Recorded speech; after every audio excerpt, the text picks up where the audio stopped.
बहुत ध्यान से सुन लो आप कान खोलकर। जिस समय यमराज धर्मराज के सामने जीवात्मा पहुंचता है तो पहला प्रश्न होता है चित्रगुप्त से कि इसने एकादशी व्रत कितना किया। यहां से बात आरंभ होती। अब आप कल्पना करो कि इसकी कितनी बड़ी महिमा होगी।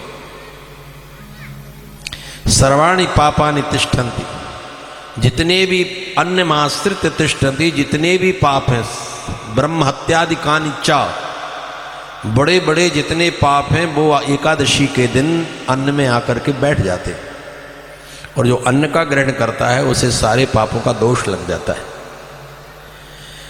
इसलिए शक्ति शरीर में सामर्थ्य है, एकादशी के दिन सभी को व्रत करना चाहिए।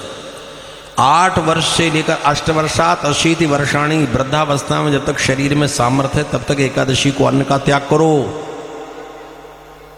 कोटि कोटि अपराधों का शमन एकादशी के व्रत से हो जाता है। बहु बेटियों में एक बात चलती है, महाराज जी हम सौभाग्यवती स्त्रियां हैं। हाँ हाँ, सौभाग्यवती स्त्री व्रत कर सकती। पढ़ो आप, हमने एकादशी व्रत और पारण निर्णय लिखा है, उसमें ये सारी बातें लिखी कि कौन कौन एकादशी कर सकता है, कौन नहीं कर सकता है, वो भी लिखा है।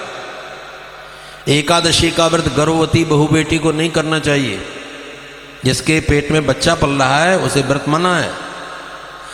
जिस बहु बेटी का बच्चा उसके दूध से पल रहा है उसे एकादशी का व्रत नहीं करना चाहिए, उसे अन्न खाना चाहिए, क्योंकि उस बालक की सुरक्षा की बात है। असाध्य रोगी हो और वैद्य ने परामर्श दिया है कि तुमको दाल खाना पड़ेगी और दवाई लेना पड़ेगी, तो उसे ले लेना चाहिए अन्न, क्योंकि शरीर माध्यम खलु धर्म साधनम। यदि आपका शरीर बचा रहेगा तो आगे बहुत धर्म करोगे, बहुत पुण्य करोगे, और यदि शरीर चला गया या शरीर में कोई ऐसा विकार हो गया तो आगे की होने वाली आपकी धर्म की सारी क्रिया समाप्त हो जाएगी। इसलिए शरीर के साथ हट नहीं करना चाहिए। बहुत ध्यान से सुनो, जिनके शरीर में सामर्थ्य है, सामर्थ्य रहते धर्म का पालन नहीं करते, उनको दोष लगता है, और जिनके शरीर में सामर्थ्य नहीं है इसके बाद वो धर्म करते तो उनको भी पाप लग जाता है। आपको निमोनिया था, डॉक्टर ने मना किया था, और आप फिर भी कह रहे हैं कि आज तो अमावस्या है, हम तो नर्मदा में स्नान करेंगे। ये आपकी हठ धर्मिता है। उस दिन मत करो स्नान, शरीर को संभालो। जब शरीर संभल जाएगा तो सैकड़ों बार स्नान होगा, और यदि कोई विसंगति बन गई तो फिर कभी धर्म का मार्ग ही समाप्त हो जाएगा। इसलिए गर्भवती स्त्री को, अत्यंत वृद्ध को, छोटे छोटे बालकों को जिनकी कोमल वृत्ति है, इनको एकादशी का व्रत शास्त्र ने मना किया है। उन्हें अन्न दिया जा सकता है। चावल का तो अति निषेध है, 10वीं एकादशी में चावल नहीं लेना चाहिए। समझो आप, ये बातें आपको कोई पाठ्यक्रम नहीं बताएगा, आपको कोई शासन की शिक्षा पद्धति नहीं बताएगी। ये तो आप जब ये करोगे तब आपको पता लगेगा कि यहाँ क्या लिखा हुआ है। ये तो आप ही के ऊपर है कि आप समझोगे, समझ पाओगे तो इनकी समझ में आएगा। श्रीमद् भागवत महापुराण के 9वें स्कंद में स्वयं अम्बरीश जी की कथा से एकादशी व्रत की महत्ता का वर्णन लिखा हुआ है।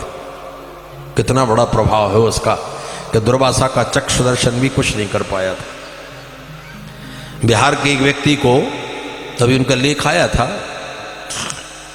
कि खेत में 2-4 लोग बैठे थे, तो 2 व्यक्ति जा रहे थे। एक व्यक्ति उन्हीं के गांव का था पर वो मर चुका था। उन्होंने देखा कि भैया ये व्यक्ति तो मर गया था, ये जा रहा है। अरे कहा चलो पूछें इससे।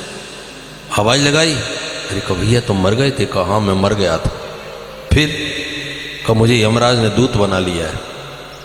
कहाँ जा रहे हो? कहा अपने गांव में एक नवयुवक है, वो मरने वाला है, उसकी प्राण लेने जा रहे हैं। तो बिल्कुल ठीक है, अभी घूम रहा था। हंसने लगा, कहा ऐसे घूमने से क्या होता है? वो बैल छोड़ने जाएगा, मैं बैल के सींग पर बैठ जाऊंगा, ऐसा सींग मारूंगा पूरी हथड़ियां बाहर आ जाएंगी, एक क्षण नहीं लगेगा और प्राण चले जाएंगे। कांप गए। कहा भैया तुम यमलोक में रहते हो, हमको बताओ तो हम क्या करें कि यमलोक न जाना पड़े। उनका आया पूरा पता लिखा हुआ आया। उसने कहा भैया यदि अपना कल्याण चाहते हो और यमराज की यातना से बचना चाहते हो, यमलोक से बचना चाहते हो, तो एकादशी का व्रत करो। पहली बात, वहां इसकी बड़ी पूछताछ होती है।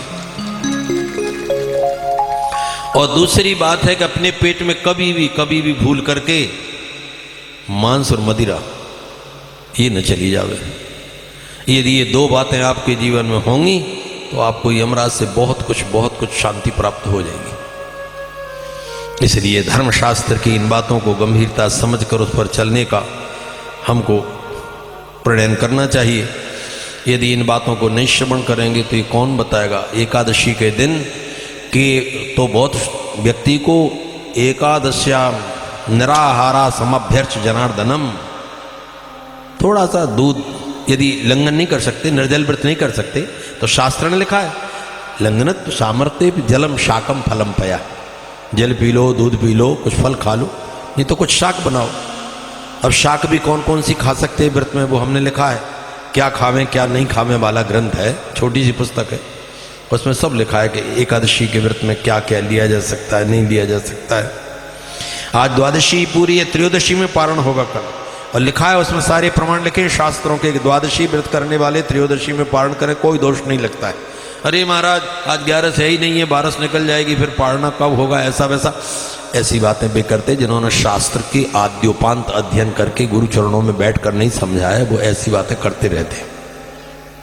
इसलिए इन बातों को समझकर अपने मानव जीवन को प्राप्त करके अभ्युदय की प्राप्ति के लिए इन पर चलने का प्रयास करें।